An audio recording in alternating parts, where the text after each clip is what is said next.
In the 3rd year of our marriage, Yumian and I grew to loathe each other, and he committed suicide. On the day of his funeral, his first love, Liu, brought a diary. She said that Yumian had a crush on me for 10 years. The diary was filled with his inferiority complex, stubbornness, and the despair of being tormented by the thought of death time and time again. I failed to save him, so I accompanied him into a long sleep at the funeral. When I opened my eyes again, I had returned to 10 years ago. Everyone was spreading the word that Yumian was my sworn enemy, but I tightly grasped the hand of the young Yumian and said, "Yumian, this time, please don't leave me behind." 1. I was Yumian's wife, but he didn't love me, because Yumian had a first love that he had been secretly in love with for 10 years. On the day his first love got married, he proposed to me. On the day his first love got divorced, I proposed a divorce to him. There was someone else in Yumian's heart, yet I foolishly hoped that he could love me. So, it took me 7 years to change our relationship from sworn enemies who were at loggerheads to a couple who maintained a polite facade. Then, in the following 3 years, we went from being polite to loathing each other. I just didn't expect that instead of waiting for Yumian to fall in love with me, I first received the news of his first love's divorce. That day was our 3rd wedding anniversary. I waited for Yumian for a long time with the cold food at home, but he didn't show up. I knew that Yumian had gone to see his first love. At 3 o'clock in the morning, Yumian rushed home in a state of exhaustion, and what he got was my heartbroken proposal of divorce. There was so much sadness in his almond-shaped eyes that it seemed to overflow. Looking like he loved me deeply, I sneered and said, "Yumian, you make me feel sick." Yumian hugged me in a panic. But I smelled the scent of women's perfume on his collar. His voice trembled. "You Jiao, don't you want me anymore?" I pushed him away without hesitation, picked up my suitcase, and turned to leave, but I didn't expect that that was the last time I would see Yumian. In the 3rd year of our marriage, he committed suicide. 2. Not many people came to Yumian's funeral. He was an orphan, not familiar with his colleagues, and had few friends, counting it up. The only connections he had in this world were me and Liu, the first love that Yumian couldn't have. On the day of the funeral, Liu came with a thick diary. I recognized Yumian's handwriting at a glance. It was Yumian's diary. Liu handed the diary to me and said, "Yumian had a crush on you for 10 years. He didn't not love you. He was just sick. I'm his attending doctor and also his sister. When Yumian was 10 years old, my parents adopted him from the orphanage. And he stayed in my home for a year. A year later, I got a new younger brother, and Yumian went back to the orphanage. He suffered from depression. Life was so difficult for him, but he still desperately came to you. 3 years ago, his depression improved, and he summoned up the courage to confess his love to you. After I got divorced and returned to the country, he came to me asking for his high school diary, just to make you happy. He was sick. But in order to prove his love for you, he didn't hesitate to expose his bloody scars. But what did you do to him? What did I do to him? I questioned his loyalty and insulted his personality. The last words I said to him were, "Yumian, you make me feel sick." I trembled as I opened Yumian's diary. The diary was filled with his inferiority complex, stubbornness, and the despair of being tormented by the thought of death over and over again. But the words "you Jiao" appeared more frequently.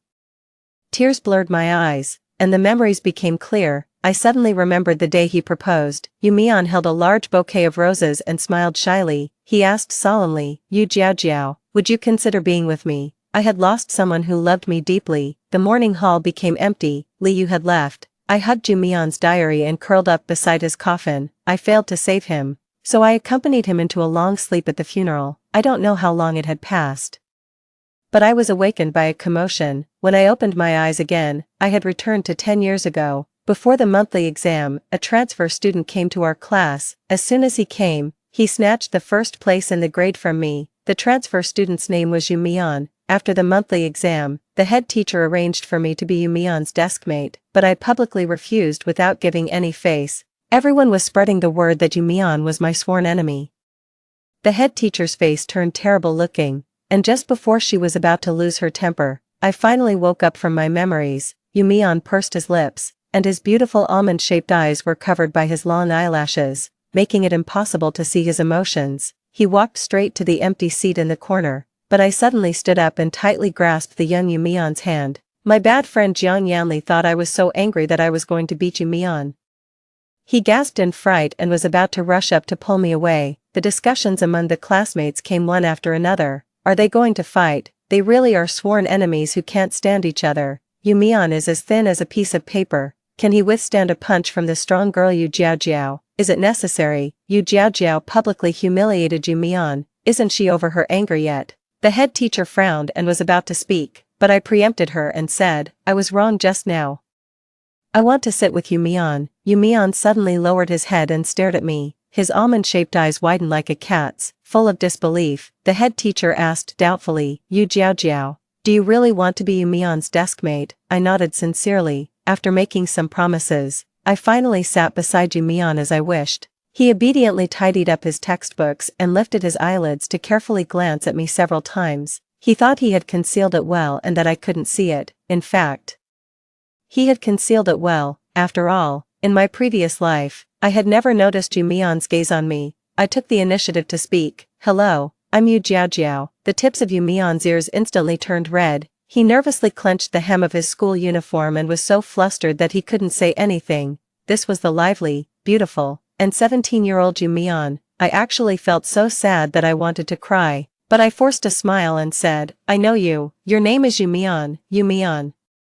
I've come to find you. This time, please don't leave me behind. 3. At noon during the meal, I deliberately invited Yu Mian to eat with me. When he heard my invitation, Yu Mian was shocked at first. Then, he hid the disappointment in his eyes and refused. And no, I tried my best to think of a way to coax him out. Unexpectedly, after hearing Jiang Yanli call my name, Yu Mian decisively changed his mind. Yu Mian pursed his lips, and his mood was a bit low. Do you always eat with him? I nodded. After my parents got divorced and remarried, no one at home cared about me. The Jiang Yanli's family who lived next door to me was like my second home. Jiang Yanli and I had loathed each other for 17 years, but we were like family. Upon hearing this, Yu Mian tentatively probed.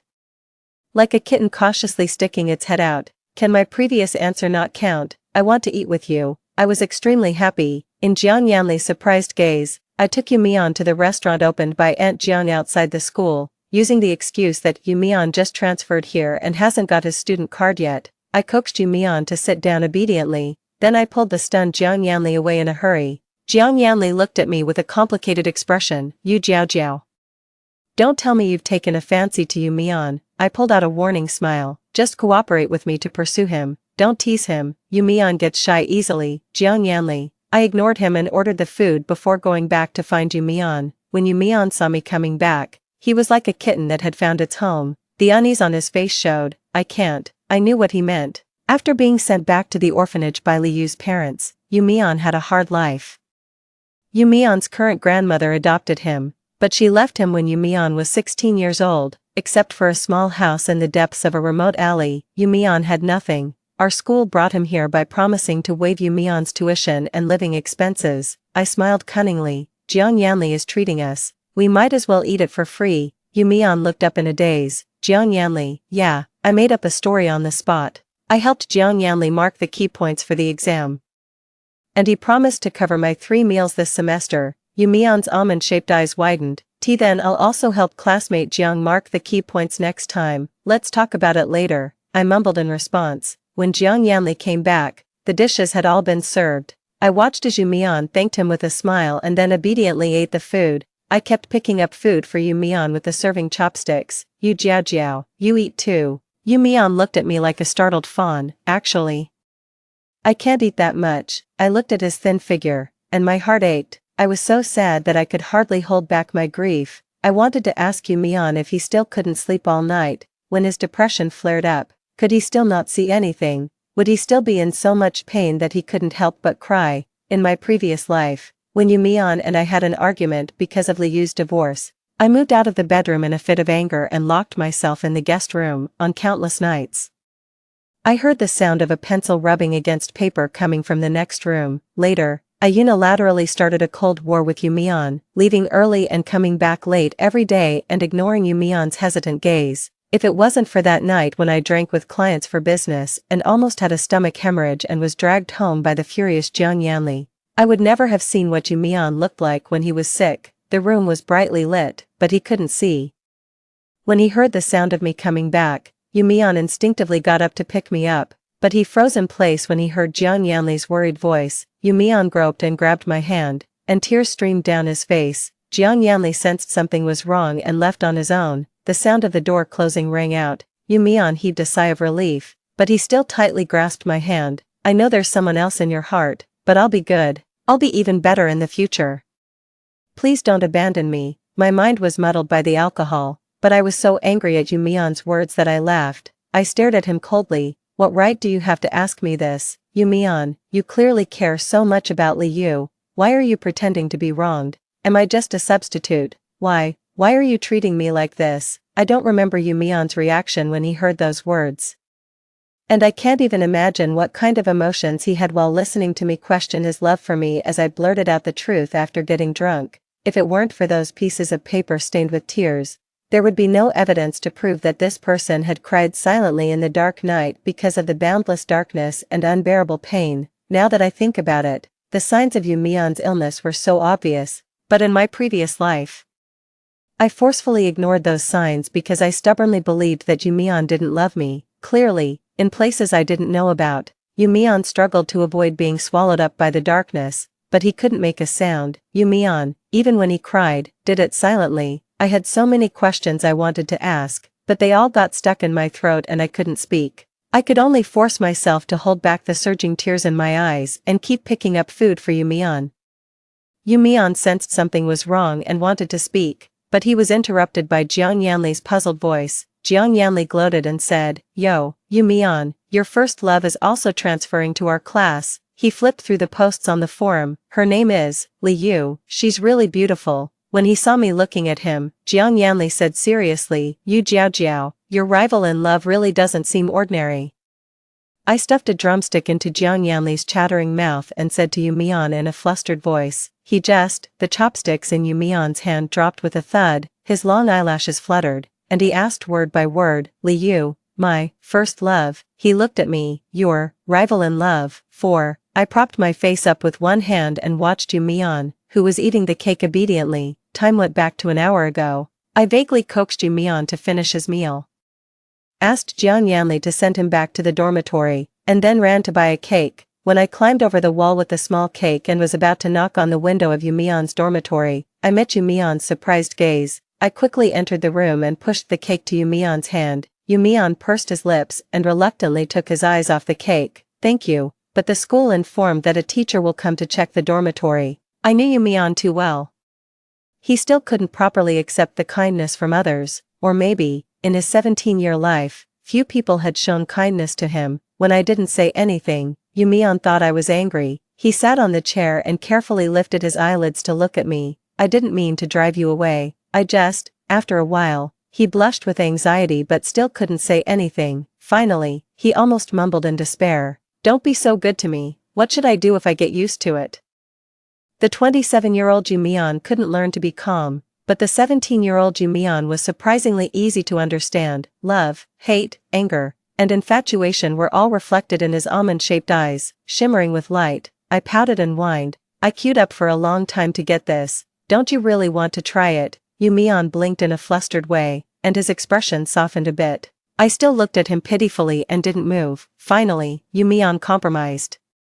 He cut the cake into 2 pieces and pushed the bigger piece to me. You eat too. I absent-mindedly ate the cake and propped my face up to look at Yu Mian's quiet profile. Yu Mian liked sweet foods, but even though the school waived his tuition and living expenses, he still lived a very difficult and straitened life. I once saw Yu Mian's 3 meals a day, 2 steamed buns in the morning, shredded potatoes with 2 liang of rice at noon, and almost nothing at night. Yu Mian was so frugal that he wished he could split 1 cent into 2. How could he afford to buy a cake, which was almost a luxury for him? There were many cake shops near the school. I also saw Yu Mian looking longingly at those sweet treats from a distance on a few occasions. On an impulse, I secretly bought a cake and wanted to put it in Yu Mian's desk, but I saw Li Yu and Yu Mian about to share a cake. There were few people in the classroom at noon. Hearing the sound of me opening the door, Yu Mian and Li Yu naturally looked at me. Yu Mian's gaze seemed to pierce through my secret thoughts. Embarrassed, I hid the cake behind my back and fled in a hurry. Later, during the few happy times in my marriage with Yu Mian, he once took me to a dessert shop as if showing off a treasure. While waiting for the order to be packed, the store manager chatted with Yu Mian. "Mister, you hasn't been here for a long time." The store manager glanced at me. "This is the first time Mr. Yu has brought someone other than Miss Li here." I immediately understood what the store manager meant. This was a store that Li Yu and Yu Mian often visited, but since Li Yu got married, Yu Mian had never come back. Yu Mian was finally opening his world to me. I should have been happy, but I only felt he was cruel. What kind of mood did Yu Mian have when he took me to this dessert shop filled with memories of him and Li Yu? In this marriage that I forced, who exactly was I to Yu Mian?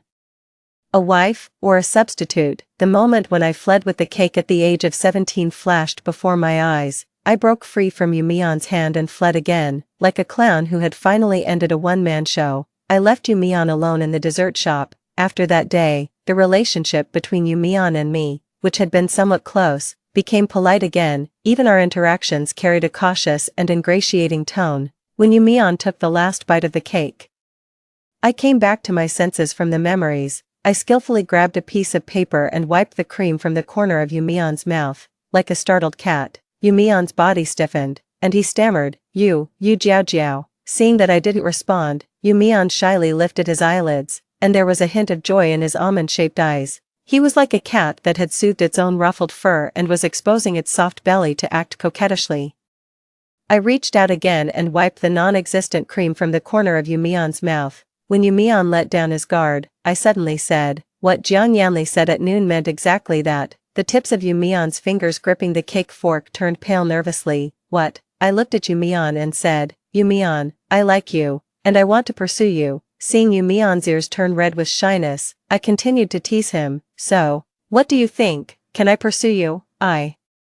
Footsteps came from the corridor, and someone shouted from afar, dormitory inspection, dormitory inspection." When the knock on the door sounded, Yu Mian was startled and pushed me as if waking up from a dream. "The teacher is here. Hurry up and leave, you'll be punished if you're found." But I held Yu Mian's slender and well-defined hand. "You haven't answered me yet," I asked him. "Yu Mian, can I pursue you?" Yu Mian slowly lifted his eyelids and looked at me. "There's no need to pursue me." The footsteps were getting closer, but I could only hear the sound of my own heartbeat. In the thunderous sound, Yu Mian's voice trembled. "If it's you, there's no need to pursue me. Whatever you want, as long as I can do it, I'll give it to you." Yu Mian hid the inferiority in his eyes. "But I'm still a bit lacking now and not good enough to be worthy of you." I heard his voice, shy yet firm. "So, you jiao jiao, there's no need to pursue me. I'll try my best to get closer to you little by little." 3 weeks after I tricked Yu Mian into having meals with me, Li Yu finally completed all the transfer procedures and came to our class. Li Yu was the typical child of others, meaning an outstanding person often used to compare with one's own child. She was excellent at studying and had a cold and distant air about her. A well-known unattainable beauty like a flower on a high mountain, in my previous life.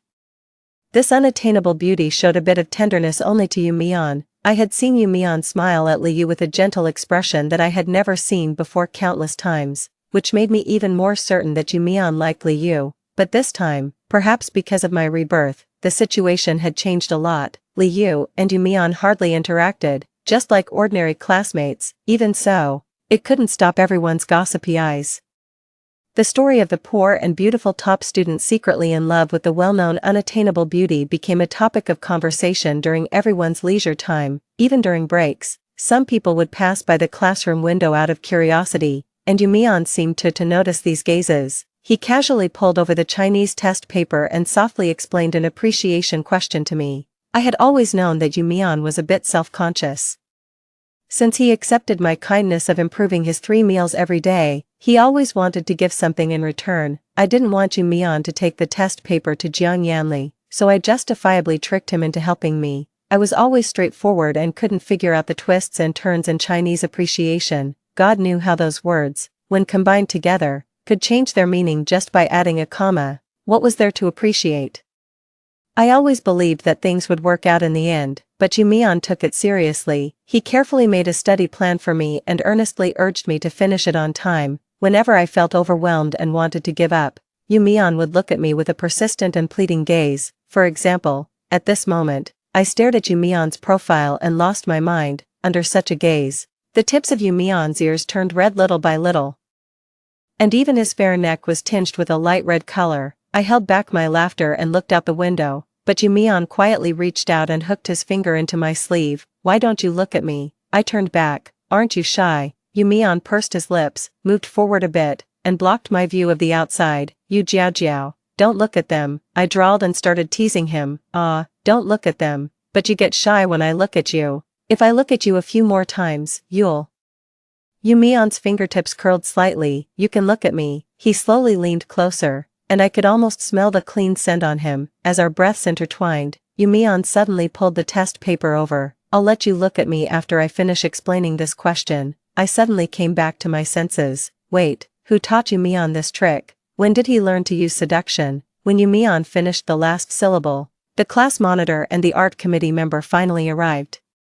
The New Year's Day was approaching, and the school exceptionally allowed the senior 3 students to participate in this year's New Year's Day party. Among a series of singing and dancing performances, the play Sleeping Beauty reported by our class was particularly eye-catching. What was even more remarkable was that someone had already spread the news that Yumian would play the role of the beauty in Sleeping Beauty. The role of the beauty was decided, but the actor who would play the prince who woke up the beauty remained undecided. Among the candidates, Liu had the highest support, but there were so many people coveting Yumian's good looks, the art committee member had no choice but to hold a vote. When the last vote was counted, Liu and I were far ahead, but embarrassingly tied. Yumian came back from the head teacher's office and knocked on the classroom door. Everyone's eyes were on Yumian.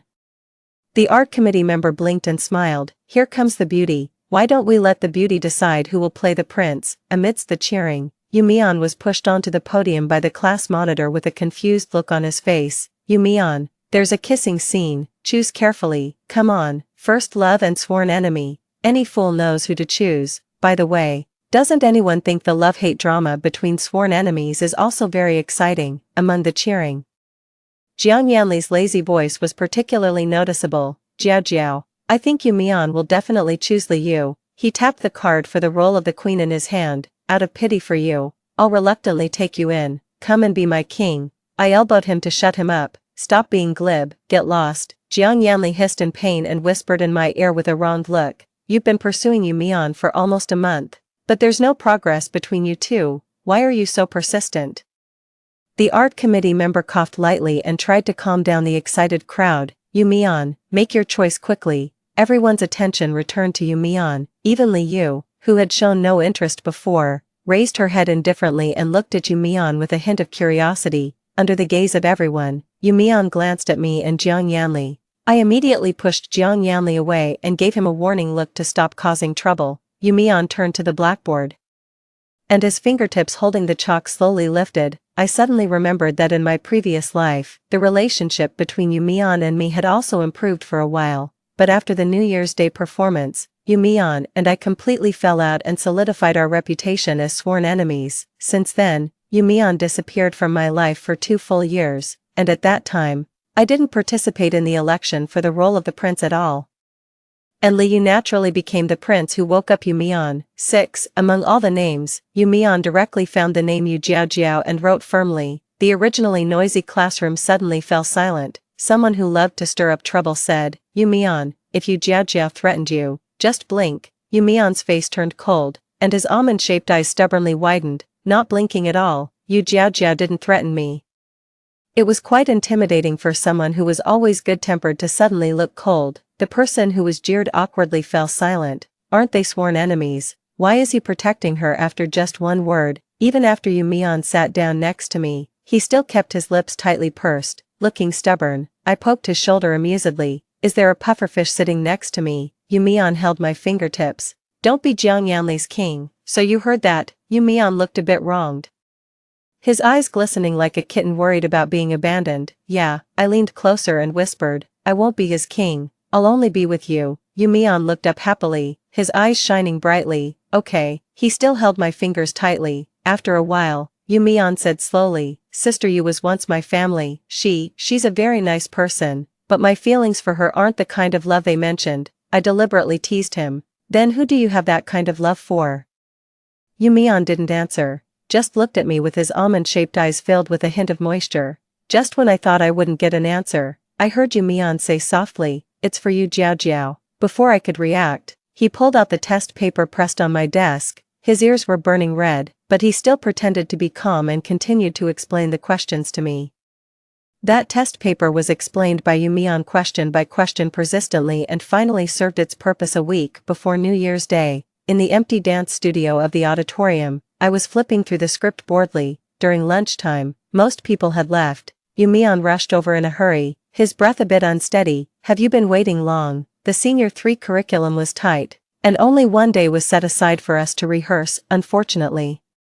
Yu Mian was often called away by the head teacher because of the competition, and even half of the remaining one-day rehearsal time was taken away. I handed Yu Mian a bottle of water. Not really. The art committee members went to get the performance costumes. Yu Mian looked a bit worried. Am I delaying the rehearsal progress? No, I comforted him. Jiang Yanli is free and has few scenes, so he rehearsed with everyone on your behalf. Yu Mian took a sip of water.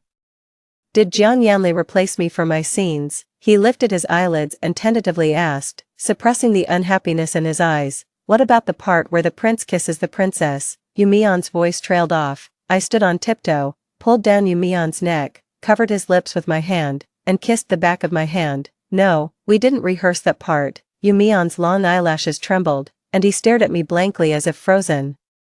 Bang! The sound of something heavy falling to the ground interrupted the tender atmosphere.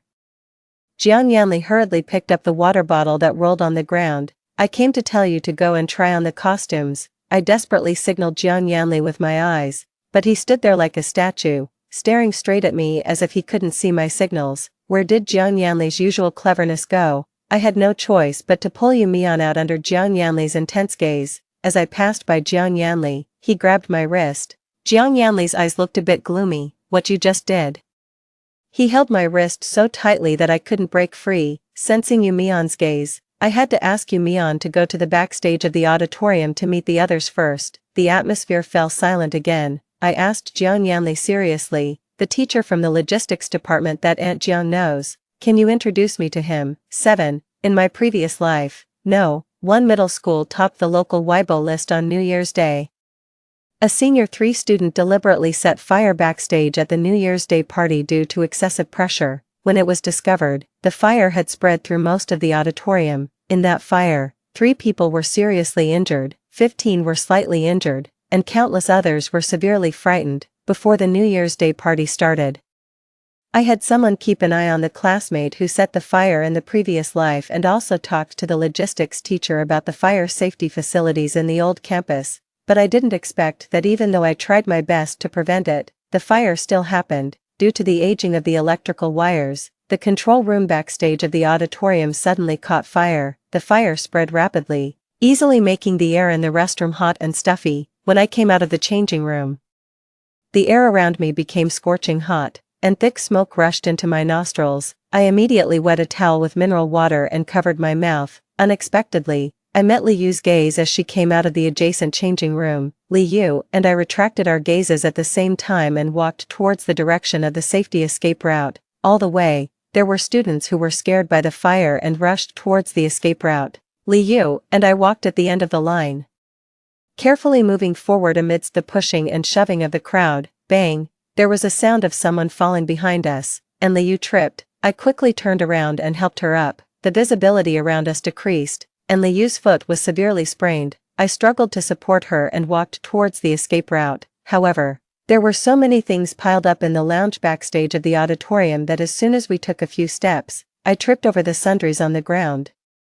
I lost my balance in an instant, and Li Yu fell to the ground along with me. The towel in my hand was losing its effect, and more smoke flooded into my lungs. My consciousness gradually blurred. Before I completely lost consciousness, I seemed to see the figure of Yu Mian. Countless despair spread silently, clutching my heart in pain. Why can't I change the established fate even if I start over? I watched as Yu Mian helped Li Yu up, and then I completely lost consciousness. 8. I had a dream. In the dream, Yu Mian and I were still sworn enemies. I thought Yu Mian liked Li Yu, so I stubbornly refused to say a good word to him. I thought this could maintain my self-esteem, but later, when I learned that Yu Mian was going to perform in the fairy tale play, I agreed to Jiang Yanli's request to play the king. On New Year's Day, before we even got on stage, the auditorium caught fire. When Li Yu and I came out of the changing room, there were almost no people backstage. The visibility was very low, and we could only grope our way forward. When Yu Mian came, Liu tripped over the sundries piled on the ground and fell in front of me. My outstretched hand couldn't catch her, and I felt Yu Mian's gaze. I wanted to explain to him that I didn't push Liu. I wanted to say that I was a bit dizzy and couldn't walk anymore. I heard Jiang Yanli's voice in the distance. Then, Yu Mian walked straight and anxiously towards Liu. I thought self-deprecatingly that for a sworn enemy and the white moonlight he had a crush on, any fool would know which one to choose. My head became heavier and heavier, and I could hardly catch my breath. But I could only watch the backs of Yu Mian and Liu and gradually lose consciousness. I hate being abandoned. When I was a child, my parents didn't want me. Now, I'm about to be left behind again. When I opened my eyes, I was in the hospital. I couldn't see. Jiang Yanli tightly held my hand and said self-reproachingly, "The blindness is temporary. You were hit on the head, and you'll be fine after a few days of recuperation." I asked him, "Where's Yu Mian?" Jiang Yanli replied, "He's in the next ward with Liu." Remembering the voice of Jiang Yanli before I fainted, I asked, "Did you save me?" Jiang Yanli didn't deny it, "But I still let you get hurt. I'm sorry." I just thought Jiang Yanli was blaming himself for not being able to protect me. But how could I blame him? He saved me from the fire. Thinking of Yu Mian, I was sad for a long time, so when Yu Mian came to see me the next day, I put up my defenses. I couldn't see Yu Mian, but I heard him ask, "Yu Jiao, are you hurt?" I sneered, "Don't bother." It was ridiculous. Liu was in the next ward. What was he doing here? Yu Mian's voice was a bit lonely. He coughed a few times and tried his best to suppress his flustered breath. "It's good that you're okay." I ignored him. The ward became quiet. Just when I thought Yu Mian had left, I heard his voice, a bit mournful. "Yu Jiao, do you really hate me that much?" I forced myself to say word by word, "Yes, so I wish you would stay away from me." No one spoke, and the atmosphere became stagnant. Yu Mian finally spoke, full of loneliness. "I see." The door of the ward opened, and I heard Jiang Yanli's voice. He asked in a panic what Yu Mian was doing here. Yu Mian didn't say anything and left. I didn't stop him. My heart ached as if I was about to suffocate, and I desperately wanted to break free from the dream. I wanted to say that Yu Mian didn't abandon you. He just helped Liu up and told her the direction of the escape route. I wanted to say that it was Yu Mian who saved you from the fire. I wanted to say that when the beam fell, it was Yu Mian who protected you, so you didn't get hurt. I wanted to say that in order to save you, Yu Mian's leg was severely injured, and he almost lost his life. I wanted to say that from beginning to end, Yu Mian chose you. I wanted to chase after him and comfort him, but I couldn't do anything. When tears fell, I heard someone calling me, "Yu Jiao, Yu Jiao." It was Yu Mian's voice. I finally broke free from the dream and saw Yu Mian's figure. I tightly grasped his hand and anxiously touched his right leg. "Are you hurt? How's your leg?" Yu Mian suppressed the instinct to step back and let me touch him obediently. As if knowing what I wanted to ask, Yu Mian said, "The teachers in the logistics department urgently checked the fire prevention facilities in the auditorium, and the fire was controlled in time. No one was seriously injured." I heaved a sigh of relief, but through Yu Mian, I remembered his ending in the previous life. In the previous life, in order to protect me, Yu Mian's leg was injured, and he spent more than half a year recuperating and failed the college entrance examination.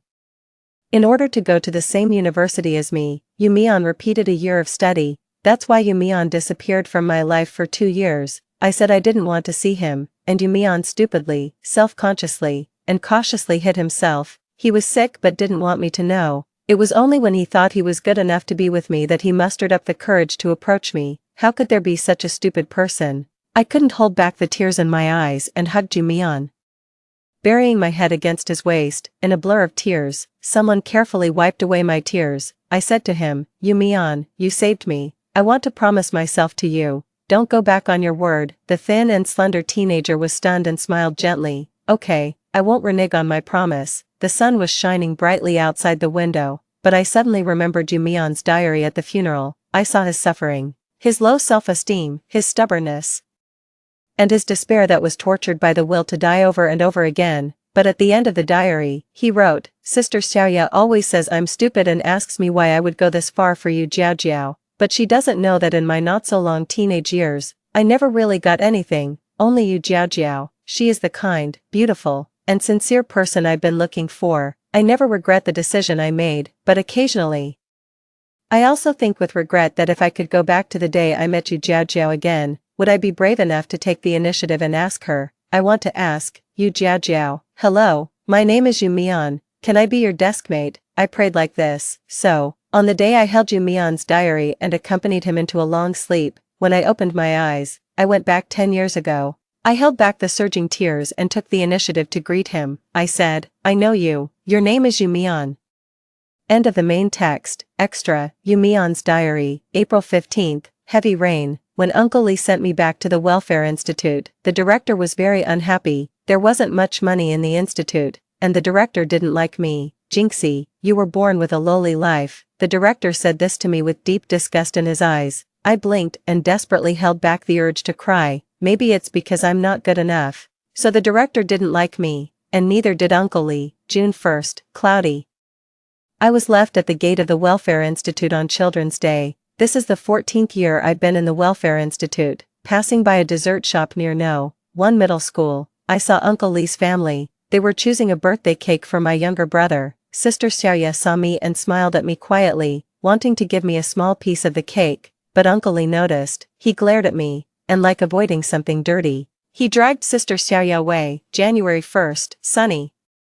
I was adopted by Grandma. I will be very good, I'm not a jinx. September 17th, torrential rain. Grandma passed away. No matter how good I am, it's useless. I couldn't wake Grandma up and could only watch her leave. The director was right, I'm a jinx. December 21st, heavy snow. I fell down on the way to school and was in a sorry state. A girl helped me up. I retracted my hands full of chilblains and shame, but she smiled and stuffed her gloves and scarf into my hands. She saw my embarrassment and just said, "The snow is really heavy this year." Then she left with the boy beside her. I recognized the school uniforms they were wearing. They were students of No. 1 middle school. The boy helplessly wrapped his scarf around her and shouted, "Yu Jiajiao, be careful of catching a cold." The scarf was very warm, and the gloves were warm too. Thank you, Yu Jiajiao. January 13th, hail. I was late because of my fever. I was made to stand in the corridor as punishment. My body was cold, and the steamed bun in my arms was cold too. I secretly ate the cold steamed bun. It was so cold that it made my stomach ache. If I wore more clothes next time, will the steamed bun still be cold? May 21st, sunny. I unexpectedly met Yu Jiajiao in the competition examination room. She was sitting in the first row of the examination room, twirling her pen out of boredom. Yu Jiajiao seemed to notice me, but I didn't dare to meet her gaze. I'm a coward. June 11th, sunny. I did very well in the competition. The teacher from No. 1 middle school came to me and asked if I was willing to transfer to No. 1 middle school. She said that my tuition and living expenses could be waived. I agreed. I want to say thank you to Yu Jiajiao. September 21st, light rain. I got the first place in the monthly exam, but I wasn't very happy. Yu Jiajiao didn't want to be my deskmate. She didn't recognize me. Well, who would care about a jinx? October 30th, heavy rain. I got the first place in the monthly exam again. Everyone was spreading the rumor that Yu Jiajiao and I were sworn enemies. Apart from this, how else could I make her notice me? I have nothing else to show except for my grades. November 21st, light snow. They all said that Yu Jiajiao liked Jiang Yanli. They do match well. December 15th, sunny. Sister Xiaoya transferred to No. 1 middle school. She brought me a piece of cake. I know that because of what happened when we were children. Sister Xiaoya always felt guilty. It doesn't matter. I'm already very happy. I was lucky today. I met Yu Jiajiao in the classroom. I saw that she was holding a piece of cake in her hand, but she didn't look very happy. Was it because she couldn't find Jiang Yanli? December 21st, light snow. Our class was going to perform a fairy tale play. Yu Jiajiao was going to be the king paired with Jiang Yanli. The art committee member asked me if I wanted to be the Sleeping Beauty. I agreed. It would be nice to be a little closer to her. January 2nd, heavy snow. No one expected that there would be a fire on New Year's Day. The fire was very big. I saw Sister Xiaoya fall in front of Yu Jiajiao in the backstage lounge. It seemed that Yu Jiajiao had deliberately pushed Sister Xiaoya, even though everyone was spreading the rumor that Yu Jiajiao and Sister Xiaoya were in a competitive relationship. But I know Yu Jiajiao wouldn't do that. She's a very kind girl. Sister Xiaoya sprained her foot. I helped her up first and asked if she could still walk. But Yu Jiajiao cried sadly and said, "Yu Mian, I didn't push her. Don't leave me." I know. How could Yu Mian leave Yu Jiajiao? January 2nd, sunny. My leg was seriously injured, and the doctor said I needed an operation. I was a bit worried about the medical expenses, they were too expensive. And I couldn't afford them. Fortunately, the teacher said the school would cover the medical expenses. I want to go and see you, Jiao Jiao. Although I desperately protected her in my arms when the beam collapsed, I was still a bit worried. I wonder if she got hurt. January 3rd, heavy snow. Before the operation, I asked Sister Xiaoya if I could go and see you, Jiao Jiao. Sister Xiaoya looked at me with a sad expression and didn't say anything. I knew what she was feeling sad about.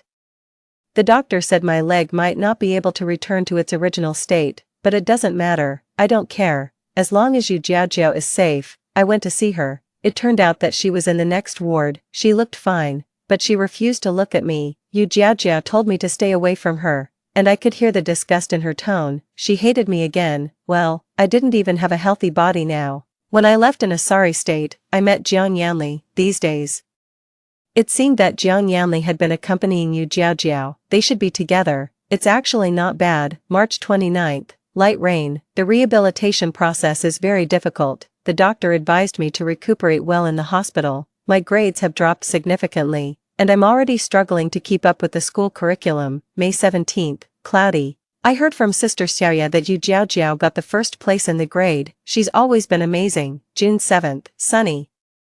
May Yu Jiaojiao succeed in the college entrance examination and have her name on the roll of honor. August 18th, heavy rain. I didn't perform well in the exam, so I decided to repeat a year of study. However, no, one middle school no longer waives my tuition and living expenses. I can only go back to my original school. It feels like I had a beautiful dream of getting to know Yu Jiaojiao. Now that the dream is over, I'm back to my lonely life. September 20th, sunny. Sister Xiaoya came to visit me and said she was in a relationship. I'm really happy for her. I wanted to ask her about Yu Jiaojiao, but I was a bit too afraid. What is Yu Jiaojiao doing? Is Jiang Yanli good to her? I hope Yu Jiaojiao is happy today too. December 21st, heavy snow. The road is very slippery. My leg hurts severely, and I'm walking unsteadily. Sure enough, I fell again, but this time, no one helped me up, ignored my embarrassment, and smiled, saying that the snow is too heavy this year. It's snowing again. I hope Yu Jiaojiao is happy today too. January 28th, light snow, but I didn't expect that would be the last time I saw Yu Mian. Turns out, even if I wear a few more layers of clothes, the steamed bun will still get cold. March 17th, sunny. After paying the tuition, I don't have much money left. I'll just have steamed buns for lunch. June 1st, light rain. Sister Xiaoya came to see me and took me to a dessert shop near one middle school to buy a cake. Because of what happened when we were kids, Sister Xiaoya always feels guilty. She knows I like sweets but am reluctant to buy them, so she always takes me here. After coming here so many times, the store manager knows us. Sister Xiaoya always says I'm trapped in the past. She asks me when I'll be able to let go of it. I think that if one day I bring someone else here, it should mean I'm saying goodbye to my past self who was self-contemptuous and timid. June 24th, sunny. I did very well in the exam. Sister Xiaoya asked me which school I plan to apply to. I didn't answer. I want to go find Yu Jiaojiao. Sister Xiaoya saw through it and said I clearly had better options. So why was I still so persistent about Yu Jiaojiao? She said maybe Yu Jiaojiao had already forgotten about me, and why should I go and embarrass myself? Sister Xiaoya says I'm stupid and asks me why I would go this far for Yu Jiaojiao. But she doesn't know that in my not so long 10-odd years, I've never really had anything. Only Yu Jiaojiao. She is the kind, beautiful, and sincere person I've been looking for. I never regret the decision I made, but occasionally, just occasionally, I also think with regret that if I could go back to the day I met Yu Jiaojiao again, would I be brave enough to take the initiative and ask her? I want to ask, hello, Yu Jiaojiao. My name is Yu Mian, can I be your deskmate? I've been praying for this. Story 2, 8 years ago, when Leo confessed his love to me, he said he would love me for the rest of his life. 8 years later, he got my best friend pregnant, transferred my family's assets to his name, and coldly suggested, let's get a divorce. There's only 100,000 left in the bank, and it's all yours. The moment I opened my eyes, I was back to my school days. That year, I was 18, bright and cherished like a fiery sun.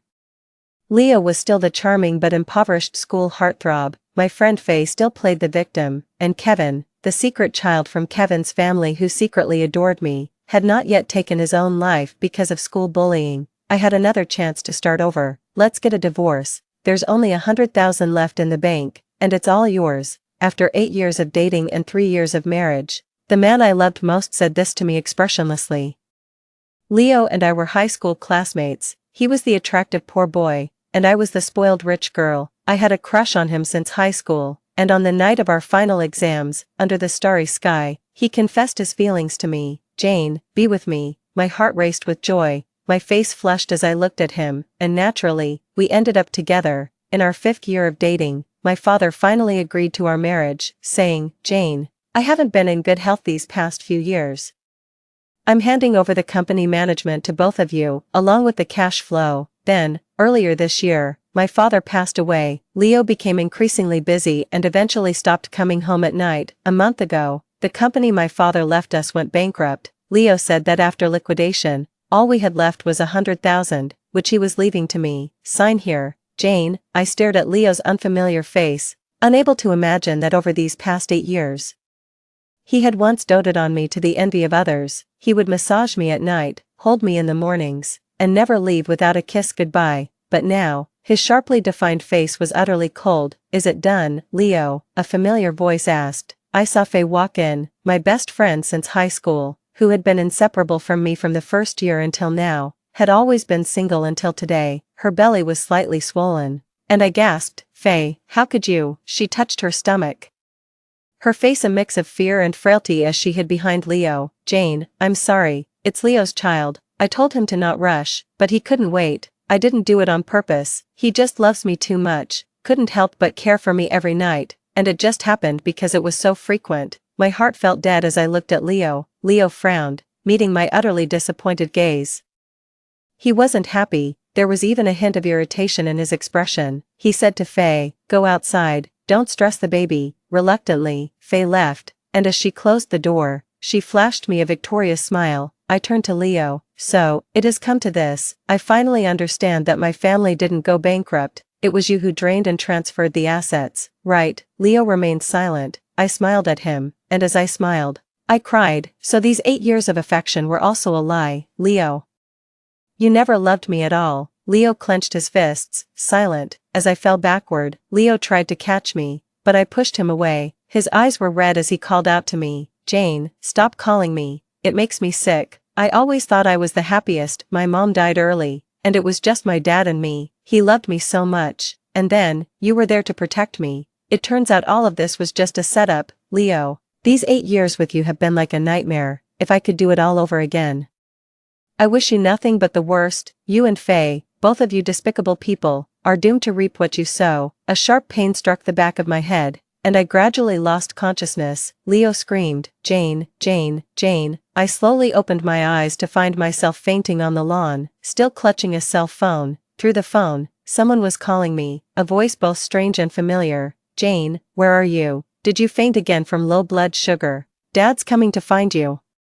It was my dad's voice, filled with urgency. Dad, my dad had passed away. How could he still be calling me? I sat up, rubbing the sore spot on the back of my head, and noticed I was wearing a school uniform skirt, showing a stretch of pale legs. From a nearby alley, sounds of punching and kicking emerged. Kneel down, beg me, and I might let you go. Kevin, you filthy bastard, do you even deserve to study, to attend our school? Instinctively, I rushed over. What are you doing, Kevin? Dressed thinly, his eyes red and fierce, suddenly looked up at me, his eyes swirling with emotion. I looked at his face, remembering someone I had long forgotten. Kevin, the illegitimate son of my dad's best friend uncle, who was rumored to have deceived his mother into marriage. After his mother died in a car accident, he was taken in by Kevin's family. Uncle's wife was ruthless, and eventually, Kevin was tortured to death in his sophomore year of college. Not long after his death, I received an anonymous letter. Inside the envelope was a bank card and a piece of paper with a series of numbers, 130924. After checking, I found out that the account holder was Kevin, and the card contained all the savings of his brief life. So where am I now? Have I returned to the past, lost in thought? Those people dragged me over. Oh, a girl has come, trying to play the hero. They reached out to touch me, but Kevin, as if a switch had been flipped, suddenly burst into rage. Get lost. Don't touch her. Then came another round of beating. Last time, I stayed far away and ran off. The last image I saw was him curled up on the ground, being beaten until he was bruised. But this time, He was like a wolf ready to protect its owner. A desperate desire to survive flashed in her eyes. The scene shifted from a one-sided beating to an exchange of blows. He stood in front of me, and in my panic, I yelled loudly, "I'm Jane, very well known at my school. My dad treasures me like the apple of his eye. If you don't believe me, go ask around. Today I'm protecting him. Dare to touch me and see how my dad will deal with you." Indeed, their expressions changed as they took a good look at me. Suddenly they exclaimed, "Holy crap, it really is Jane." "Kevin, consider yourself lucky today. Someone's got your back." They ran off, leaving chaos all around. Kevin, bruised and battered, said, "You shouldn't have come to save me, Jane." I never thought I'd cry, but realizing I had come back and had the chance to start over, I couldn't help but tear up. Seeing me cry, he stiffened. "Typical Jane, always so delicate." "Delicate or not, I still saved you," I retorted. 10 minutes later, my dad, plump and panting, ran over, with his driver Samuel gasping for breath behind him. "Dad," I exclaimed. My dad looked at me and then at Kevin, who was drenched and injured. "What happened to you two?" Before Kevin could speak, I blurted out, "Dad, someone was bullying me, and he saved me." Kevin looked at me in surprise. Previously, I hadn't been very nice to him, only helping him once. After that, we barely spoke for 2 years because he was quiet, not sociable, and I was afraid of Leo misunderstanding. Now, thinking of the letter I received after his death, I wanted to save him. I had so many questions, like how he died in his past life and what those numbers meant. I didn't avoid Kevin's gaze and looked up at him. Kevin clenched his fists, his ears turning red. His reaction reminded me of something that had happened before. Once, I saw him fighting with someone who had stolen his stuff, causing him to explode in a confined space, his roar startling everyone. During the scuffle, a pen was tossed out. It was then I realized, he was protecting the pen I casually gave him when we first met. The pen landed at my feet. He rushed to pick it up, then slowly looked up and saw me. In that moment, his ferocity and the undeniable disarray he was in were fully exposed before me. Later, the next news I heard of him was of his death. In the car, my dad asked Kevin, "Should I drop you home first?" "No, don't," I interrupted quickly. "He's coming home with us." My dad looked puzzled, and so did Kevin. My dad knew Kevin had a hard life and had thought about bringing his old friend's son home to take care of him, but I had opposed it. I even protested in front of Kevin, accusing him of clinging to my family. My unusual attitude this time surprised both of them, especially Kevin. When we got home, he remained silent, wiping the blood from his face with the back of his hand. I rushed to get a towel for him. "Use this." After my dad left, he stared at me for a while before slowly asking,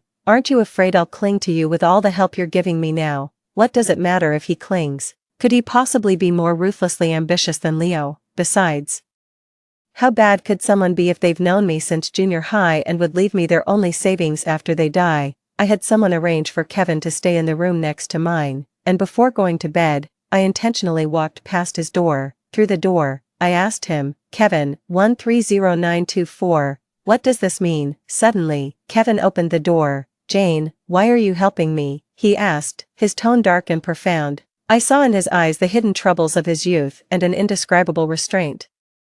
It was an unspoken affection, mixed with admiration for something precious, and a sense of inferiority. Suddenly, I felt uneasy. I blamed myself for not seeing people clearly over the years, and for not reaching out when he needed me the most.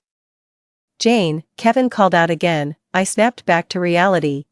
Answer," he said, his gaze intense, like a wolf. Feeling somewhat awkward, I replied, "I'm thanking you for saving me. Besides, you're not doing well in Kevin's family, so you might as well stay here." I couldn't very well say that he would die in 2 years and I was reliving my life to try and save him, could I? Also, lately, some people have been trying to get to me. "Keeping you by my side to help me fend them off, that'll work." "Right." Kevin didn't speak. I smiled at him and said, "Consider it a repayment for me saving you today." His expression faltered at my smile. Standing tall under the light cast shadows on his eyelashes and his breath lightly touched my face as he murmured, The next morning, my dad insisted on driving me to school. Samuel was driving. My dad sat in the passenger seat, and occasionally looked back at me and Kevin. His expression hard to read. I knew what he was thinking.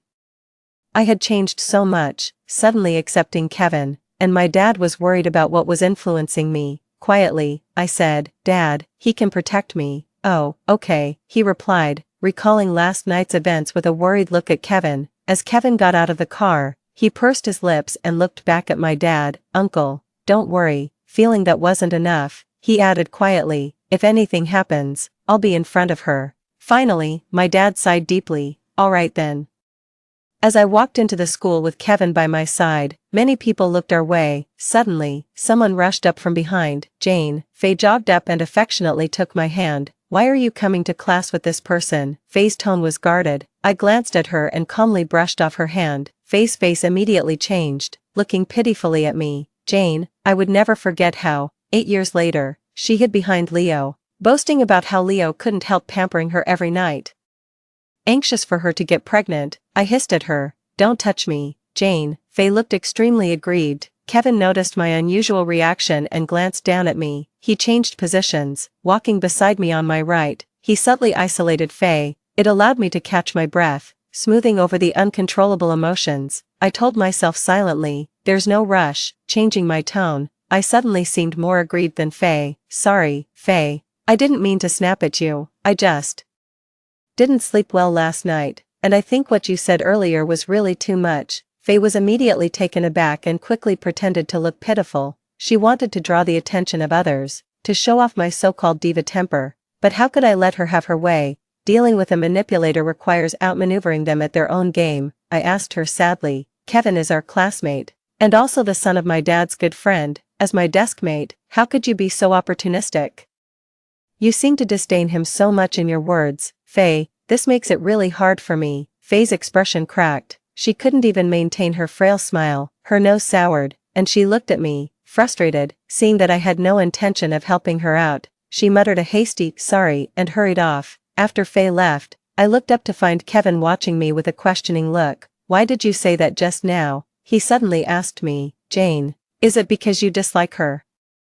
Or because you want to protect me? Kevin's voice was magnetic, and my heart skipped a beat, thinking that he would die soon. I hesitated for a moment, took a deep breath, and said, I wanted to protect you. Kevin was slightly stunned and looked away. Liar, Kevin, I'm not lying to you. His instinctive reaction earlier was undeniable. Faye bullied me, he protected me, so when others are biased against him, I must protect him. Moreover, how else to expose Faye's true colors if not by stirring the waters? After the first class, as expected, Faye sneaked out. I quietly followed her, only to find her in a secluded laboratory with Leo. Upon seeing her, Leo asked, Faye. This was my first time seeing her interact privately with Leo. In my memory, Faye was always timid, fragile, and phobic of men, speaking in a gentle and soft voice. Over the past years, she only spoke more to Leo when I was around. Once I suggested she add Leo on WeChat, she refused. Back then, she said, Jane, it's not right since he's your boyfriend. I argued that because she's my best friend, she should add my boyfriend. At that time, she reluctantly, shyly labeled Leo in her phone as Jane's boyfriend in front of me. Now, with no one around, she actively snuggled into Leo's arms, her chest unintentionally brushed against Leo, tenderly cooing at him. 18-year-old Leo, with his tall stature of 188 centimeters and strikingly handsome appearance, exuded a sunny aura. The wind blew his hair, covering his eyes. I thought Leo would embrace Faye, but instead, he stiffened, then pushed her away. Faye was clearly surprised. Leo turned pale, stepped back, and held his forehead. Wait a minute, let me catch my breath. The voice carried through the wind to my ears, inexplicably familiar. Leo from our high school days had a voice that was sunny and fresh, though lacking in gravitas. After settling down and taking over the management of my family's business, Leo had developed a certain authoritative calmness, his tone now brief and impactful. I had been by his side for 8 years, throughout his youth, watching him grow into Boss Leo. I was all too familiar with every little change in him. I was instantly frozen on the spot. This was even more shocking than seeing Faye throw herself into his arms back in high school. Since I was able to come back, what about him? Before I could figure it out, Leo's next move confirmed my suspicions. He looked at the still green Faye and asked, What time is this, and why are you dressed like that? His gaze lingered on Faye's flat belly. Embarrassed by his stare, Faye whispered, Leo, it's just break time. What's wrong with you? This outfit, Jane bought it for me. It cost $3,000. Doesn't it look good? I saw Leo's frown deepen when Faye mentioned me. He held his head, taking a long time to recover, then said, I see, now I understand, smiling, he added, so that's how it is, I understand now. He was about to leave when Faye grabbed him. Leo, what's wrong with you? Are you sick? Unfortunately, Leo didn't even look at her but asked anxiously, where's Jane? Jane, Faye repeated, hurt. Why do you call her that? Leo, listen, we need to act fast on our plan. Jane, that fool, I don't know what got into her today. She actually snapped at me. Not only did she embarrass me in public, she's also getting close to that loner Kevin. If she ends up with Kevin, you're out of the picture. Leo, we need to stick to the plan we discussed. You chase after her and then find a way to get her family's money, so both our family's debts can be paid off. Leo appeared contemplative as Faye continued. We still need money for school later on. Leo, she's an only child. If you win her over, her family's wealth could be ours, which is much better than working in the future. I've mentioned you to her, and she's quite interested in you. You better seize the opportunity to develop a closer relationship with her. She's only 18 now, so naive. We need to capitalize on this opportunity. Leo murmured to himself, yes, she's still so naive at this time. As he spoke, his eyes unexpectedly reddened. I couldn't bear to listen anymore. Guessing what was going on was one thing, hearing it was another. My youthful innocence turned out to be what others considered the perfect opportunity for manipulation. Thinking back to those 8 years with Leo, it was all just a nightmare. Angered, I walked away, and at the corner, I ran into Kevin, caught eavesdropping. I greeted him. What a coincidence. Kevin, with thin lips tightly pressed, responded, not really. He pocketed his hands and looked at me, then glanced back at the corner where I had been spying, his gaze drifting off in the distance towards Leo and Faye. His eyes settled on Leo. He saw through my mood swings. He furrowed his brows and said, wait for me after class, let's walk together. Suddenly, I felt secure. When school was over, my driver Samuel came to pick me up, having been beaten up yesterday. Samuel had arrived early to wait at the school gate. Now, seeing Kevin and me walking out side by side, Samuel's face turned red, perhaps imagining some romantic drama scene. I quickly said, Samuel, isn't the handsome guy and pretty girl, the campus belle and beau, a sight for sore eyes? Samuel coughed violently. He almost choked on my shameless words. As I was about to get in the car, someone called out to me from behind, Jane. I turned around and saw Leo running towards me with his backpack on, wearing his faded white sneakers. There was a time when him looking at me with such adoration was my favorite thing. Now, regret filled his eyes, but I only felt disgusted. I didn't stop. I stepped straight into our Mercedes. To hell with the poor young man. Deliberately in front of Leo, I called Kevin to come home with me. Leo stood there, treated like air by me but trying to smile at Kevin. His cheeks tensed. Jane, I tilted my head, pretending to be puzzled. Classmate. After 5 years of dating and 3 years of marriage, betrayed. When we met again, our young bodies housed mature souls. Did he think I was still the 18-year-old Jane? He must be regretting, thinking he had a chance to start over in this life. But how could I give him that chance? Not only would I not give it, but I would also make him watch as he loses everything, without the Jean family. Did he think he could still be the successful boss Leo of the future? Is there something you need? I asked Leo, clearly indifferent inside, yet feigning ignorance. Hello, is there something you need? I repeated. Leo stiffened, his gaze tumultuous. In the prolonged eye contact, my limbs grew cold. A rush of anger surged to my head, full of resentment about to burst from my chest, but I suppressed it forcefully. Just as I was about to explode, a pair of hands pressed down on my shoulders. I suddenly snapped out of that uncontrollable emotion. Kevin looked at me. Shall we go? Didn't you say we were going home together? I nodded, giving him a sweet smile. Right, and you're coming to my room tonight to tutor me. Tutoring? He almost lost his composure, awkwardly looking away. Yep, I nodded. Unexpectedly, Kevin didn't call me out but instead reached out and ruffled my hair, and I just let him do it. Who was close and who was distant was crystal clear. Leo froze in place. I said goodbye to him as if he were just another classmate, seeing my impatience. Samuel immediately started the car, driving off until Leo's figure turned into a tiny speck in the rearview mirror, looking a bit pitiful. Kevin remained silent all the way. That evening, I stayed in my room until I noticed Kevin had been sitting in the second-floor living room for a long time. It seemed he was waiting for me. Hearing me open the door, he stood up. As I approached him, I realized just how tall he was, taller even than Leo, despite being somewhat thin. His features were striking and well-defined, although his bangs were too long, covering his eyes as if to intentionally hide his superior bone structure. I suddenly remembered my father mentioning that Kevin greatly resembled his late mother, who was so beautiful that she had been deceived into marriage. I didn't agree with my uncle's actions, but as the younger generation, it wasn't my place to comment. "Kevin," I called out. "Mem," he responded, "do you need something from me?"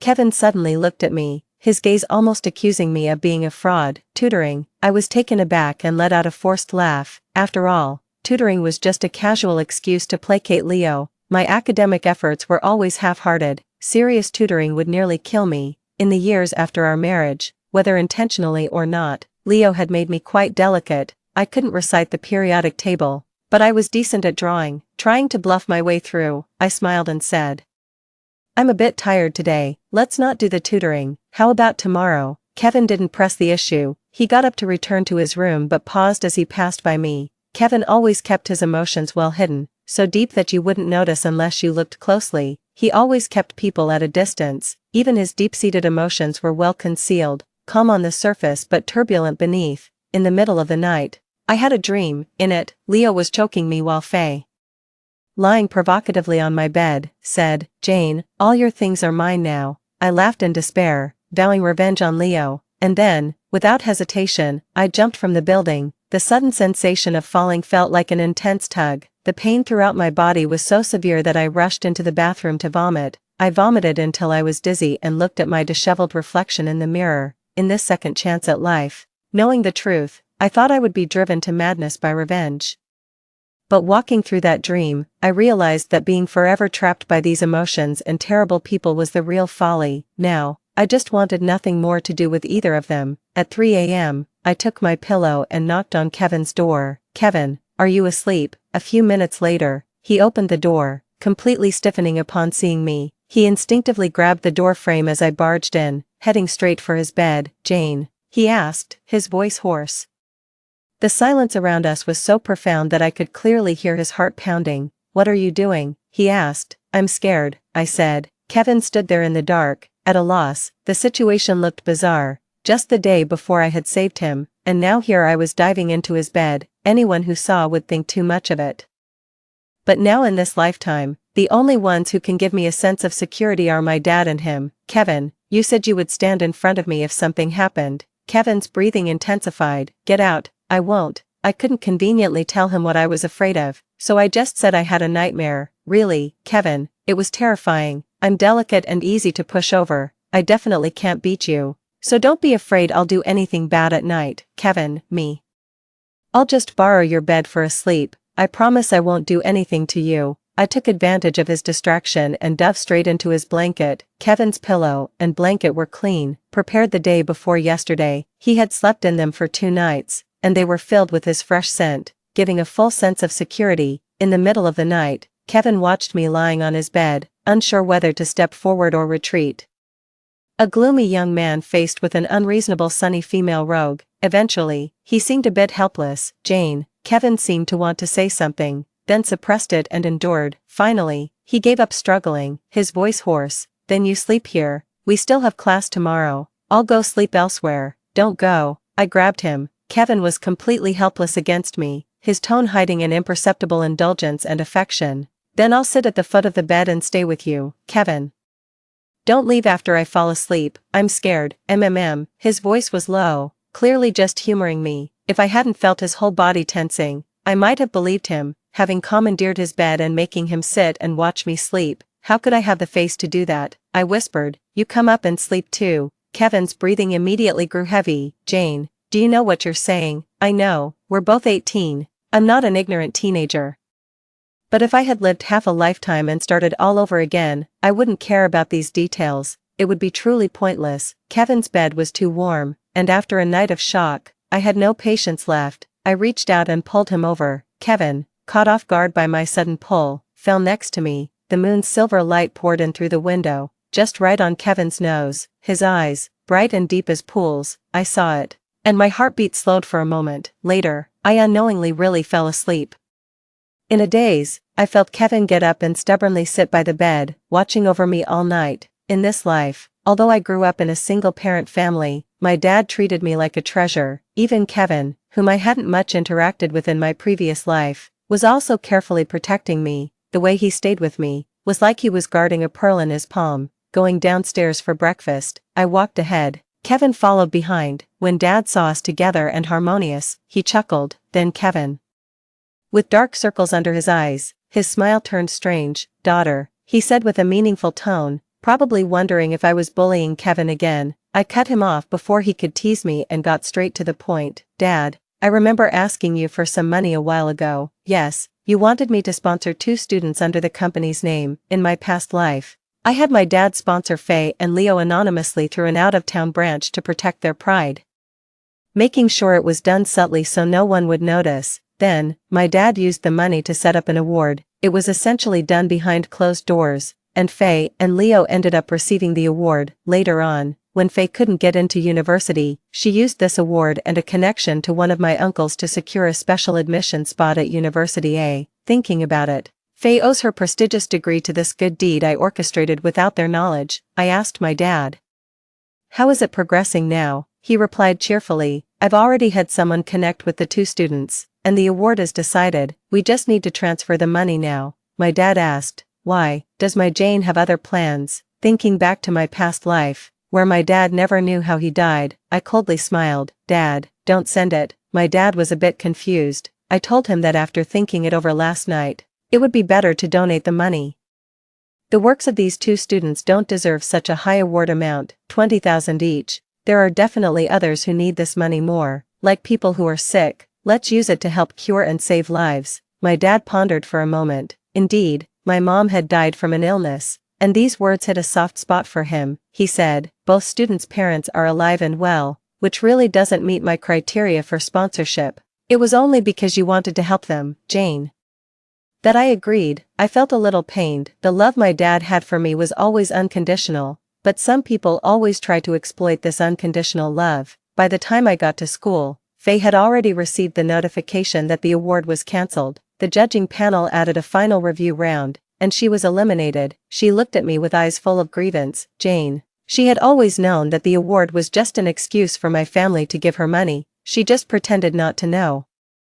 Now she couldn't pretend anymore. She slipped up and approached me about it. I was eliminated. I played dumb. Eliminated from what? The National High School Scientific Research Competition. I have to say, my dad chose a really impressive name. I suppressed my disgust, patted her shoulder, and said, "It's okay, Faye, there's always next time. Let's keep trying." Faye said, "You know, my dad's a gambler, and my mom works odd jobs to pay off his debts. Recently, my dad racked up more debt." I told them I had won the award in advance. They promised the debt collectors to pay by the end of this month. Faye turned pale, seemingly realizing something. "Jane, if we can't pay, my family is done for." "Oh, what should we do?" I said worriedly. "I really want to help you, but I spent too much money last month, and my dad got mad. He just froze all my cards yesterday. By the way, do you have any money? Can you lend me some?" She looked at me, utterly incredulous. I was clearly embarrassed as I confessed, "I really don't have any money left to spend. You know I'm not good at managing my finances. I gave you $3,000 just last week. You're usually quite frugal. You must have some left. Can you give it back to me?" "Jane, I'm sorry. I gave the money to my parents. I don't have any left to return to you." "Oh, it's okay, no worries. Just remember to pay me back when you have the money, okay? We're best friends after all." After that conversation, Faye never dared to bring up the topic of money with me again, fearing I might ask her to repay me. Unable to get money from me, she had no choice but to turn to Leo for help. Sure enough, I soon saw Faye sneaking out. Desperate, she started visiting Leo more frequently, no longer caring about keeping her distance. One day, after class, Faye hurriedly said she had to leave. In reality, she was going to confront Leo in his classroom. That week, Leo was unusually silent, seemingly pondering why things were different in this life. His behavior resulted in him neglecting Faye. Thinking he was hesitating, Faye rushed to his classroom. Finding it empty, she confronted him with teary eyes. "Leo, I know you don't like Jane. You think she's too delicate and carefree, but we can't wait any longer. If my dad doesn't pay off this debt, they're going to take me away to settle it. We grew up together, and I gave you my first time, for a better life for you. I even started hanging out with Jane. Do you know what everyone says? They laugh at me for being Jane's lapdog. Don't I deserve some dignity? Who am I making these sacrifices for? If you don't like her, can't you be with her for my sake?" after her outburst. Faye noticed Leo's hand freeze as he held his pen. I like her. What?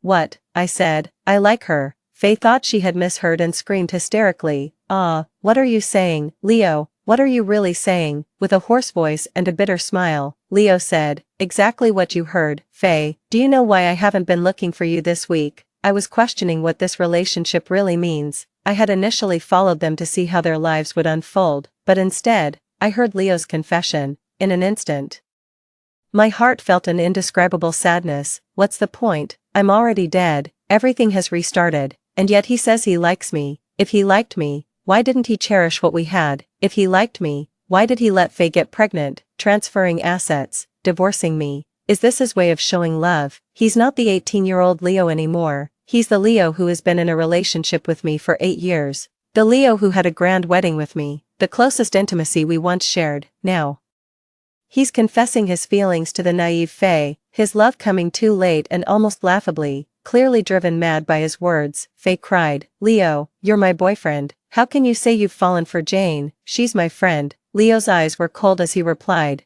and yet you wanted me to pursue your friend. That's different. Jane has everything, but all I have is you. Faye spoke with less conviction. I just wanted you to help me take something from her, that's all. Sensing that Leo was upset, she approached to console him, putting on a pitiful face, and the scene grew increasingly risque. Faye tried every trick in the book to sway Leo, with her innocent looks and eyes that hesitated to speak. After all, Leo was a man, and he had deep feelings for Faye. I noticed a gradual change in Leo's eyes. I couldn't help but laugh out loud, it was too funny. I turned to leave but accidentally stepped on some trash around the corner, making a noise. Who would leave an empty yogurt bottle here? Who's there? Leo asked. At the critical moment, a pair of hands grabbed me from behind. As Leo and Faye were fixing their clothes and running out, Kevin pulled me by the hand towards the rooftop. Kevin, and I hurried up the stairs, his grip firm on my hand. The warmth from his palm spread to me, and my heart fluctuated until the wind by my ear reminded me of what was happening. Was it you guys? Leo had caught up. They opened the metal door we were pushing against. At that moment, Kevin's dark eyes looked at me, filled with tumultuous emotions. I didn't know how much he had heard, whether he also heard Faye plotting against me. As I quickly racked my brain, Kevin reached out and hugged me. He shifted my position slightly to shield me thoroughly. Leo had reached the rooftop, followed by a panting Faye. Leo frowned, looking at Kevin. Were you eavesdropping on us just now? Kevin remained still, causing Leo to grow suspicious and decide to confront the issue. Playing tricks in the classroom was bad for both him and Faye. It was clear he was doing this for Faye. When Leo recognized it was Kevin, he paused. He had also spotted me. Leo, his voice hoarse, said, Jane. At that moment, I tugged at Kevin, who then turned to look at Leo with a fierce expression and hugged me tightly. Leo suddenly became enraged. Let go. What are you doing to her? Kevin retorted. Can't you see? Faye interjected. Jane, you and Kevin. I covered my face, hesitating, then said, well, we'd been on the rooftop for half an hour, busy with serious stuff. I countered. Hey, how come you two are together? You know each other. Faye turned pale. No, I don't know him. My best friend obviously had a guilty conscience. She dared not probe further and gave Leo a worried glance. Leo clenched his fists tightly. Leo told me, Jane, the school doesn't allow dating at an early age. I burst out laughing. My fellow student, why do you all have so much drama? I was just asking him for a loan. My words echoed what I had told Faye that morning. In the silence, Faye breathed a sigh of relief. After Leo and Faye left, Kevin still hadn't let go of my hand. Only when I gently withdrew my hand did he say, Jane. Yes, I responded. Did I just protect you again? The following week, 2 major events occurred. One was that Faye and Leo lost the scholarship, and both families couldn't repay their debts, resulting in their homes being vandalized. Faye was nearly molested. She had fought desperately to protect herself. Leo, on the other hand, took a beating to protect his mom. The two of them grew up together, childhood sweethearts, both their fathers gamblers. A similar family background forged their deep bond through shared hardships. No wonder Faye, over all these years, never worried about Leo falling for someone else when she saw him with me. She was confident that she was Leo's true love, and I was just a pawn for Leo to achieve his goals. At the same time, another incident occurred. Kevin was being bullied again. As my relationship with Kevin had been getting closer, Leo, behind the scenes, fueled the situation, leading the school bullies to corner Kevin in an alley. They taunted Kevin, calling him a toad lusting after a swan because he was always around me, and ridiculed him by asking, "What can you offer Jane?" During this period, Samuel, who had become familiar with Kevin and me due to driving us regularly, grew closer to Kevin. Kevin was reserved but polite. He didn't look down on Samuel for being a driver, so Samuel showed him special regard. On the day Kevin ran into trouble, I happened to be home with a severe cold. Kevin was on his own, and it was Samuel who helped him out. Samuel also discreetly informed me about the incident. Before I had a chance to check on Kevin, he came knocking on my door. Under his eyes were bruises. He touched my forehead first to make sure my fever had gone down, then said, "Jane, I need to borrow some money." "For what?" "To start a business." Kevin wanted to start a business. It seemed like life was really starting to change. I lent Kevin all the pocket money I had saved over the years. In my past life, I had lent this money to Leo for his college education. He never paid me back, and after we got married, it was forgotten as we became family. This time, I decided to invest directly in Kevin, let Leo fend for himself. With over a year left before Kevin's untimely death, I hoped to change the outcome of his life. As the college entrance exam approached, Faye and Leo were both sprinting to the finish, but Kevin, despite his good grades, was distracted by his business. I didn't know what he was planning until the night before the exam, on May 19th, when Kevin asked me out for a late-night snack. I chose a light yellow dress and styled my hair in a princess updo. At the night market with Kevin, 6 handsome guys lined up and greeted me cheerfully, shouting sister-in-law. Kevin walked over and gently slapped the leader's shoulder to quiet them. This gesture only made them more excited, jokingly saying, "Brother Kevin, protecting your own, huh?" Kevin replied, "Stop messing around." Right,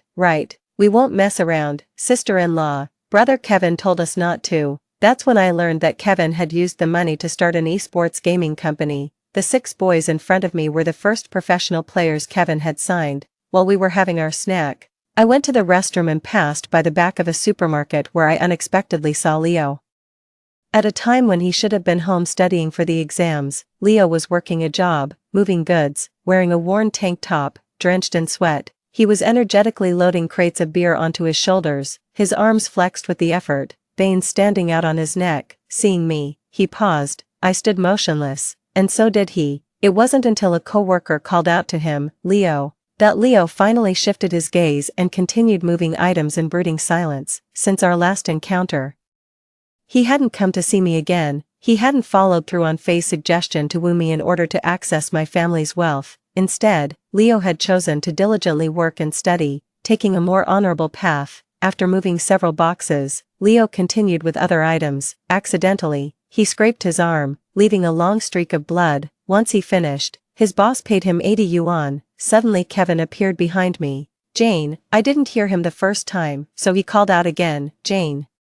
I turned around. He must have come looking for me because I had been outside for quite a while. Over the past few months, he had helped me a lot, tutoring me and occasionally sharing some of Dad's workload as a way of repaying us for his stay at our home. I had long since asked him to call me by my nickname, but it was the first time he actually called me Jane tonight. Caught off guard, I didn't respond immediately. Following my gaze, his eyes landed on Leo, who was signing for his pay. Kevin asked me, "Does it hurt to see that?" I shook my head. This is how it should be. His family isn't well off. Striving for independence is the right path. Everyone should be responsible for their own lives. Those who abandon their moral foundation are truly despicable. This time around, Leo is starting to resemble a real man. Later at the night food stall, a guy with curly hair from our esports team ordered some beer. Caught up in the excitement, I had a little too. Kevin and I were tipsy by the time we got home, and instead of going to our separate rooms, we stood side by side on the balcony chatting and watching the stars. I asked him, "Kevin, do you prefer the stars or the moon?" He replied, "The moon." Curious, I asked, "Why?" Kevin hesitated for a moment, then looking at me intently, and just when I thought he wouldn't answer, he said softly, "Because I have my own moonlight to protect." I was profoundly moved. Before, I was put off by his gloominess and didn't like his solitude, but having been reborn, I came to understand it was just his way of protecting himself. No one willingly rejects kindness or wants to walk alone in the dark. It's just that in his past life, no one had ever loved him. Fortunately, in this life, Kevin got a second chance. After Dad took him in, Uncle breathed a sigh of relief, and Kevin accepted our family's kindness. Over the months, he learned to open his heart, treating me and my dad with great care, each small act of consideration precious in its detail. Kevin's goodness was visible to all of us. What mattered even more was seeing his efforts. He worked tirelessly to stand by my side, starting his business, even sacrificing sleep to help me with notes, organizing my wrong answers, and writing out solutions step by step. He was always there when I needed him, forever my protector. I once thought affection was intense, like Leo's romantic confessions to me, but after experiencing life with Kevin, I realized that true affection is the detailed concern for another. It's an unprincipled favoritism. Everyone might look down on him, even he looks down on himself, feeling sullied, yet, for me, he's willing to wrestle with the world, striving to become cleaner. That night, Kevin and I watched the moon side by side. Neither of us spoke about our worries, but I had seen clearly into my own heart and figured some things out. In this lifetime, I must not let one setback stop me. I need to move on from Leo and Faye and truly live as myself. Before I could start living as myself, on May 20th, Leo cornered me. He handed me a box with a designer logo. "What's this? A gift for May 20th. Ah, I can't accept this. We're hardly close," Leo insisted, pushing the gift towards me, a clear obsession in his eyes. Perhaps he remembered the significance of the day, or maybe he was trying, in his own way, to win me back. But he was quite persistent. May 20th used to be our wedding anniversary. That day, we went to get our marriage certificate, but he received a phone call midway. He grudgingly finished the process and then left immediately. Back then, I was too naive, utterly blinded by love, failing to see the truth. Leo said, "Please take it. I bought it with my own money." I looked at him, unsure of what to say. Previously, he hardly ever spent his own money on me. Indeed, the wealth he had was built by my father's lifelong hard work. He looked at me expectantly, but after my repeated refusals, he finally grew impatient. Leo frowned. "Jane, stop being stubborn." "Me, stubborn? Oh, you're Leo, right?" I laughed. "I've heard about your family from Faye. Your mother is currently in hospital undergoing dialysis. With your family in such a situation, you still think of buying me this?" "I won't accept it." Leo looked dazed, standing alone, after parting ways with Leo.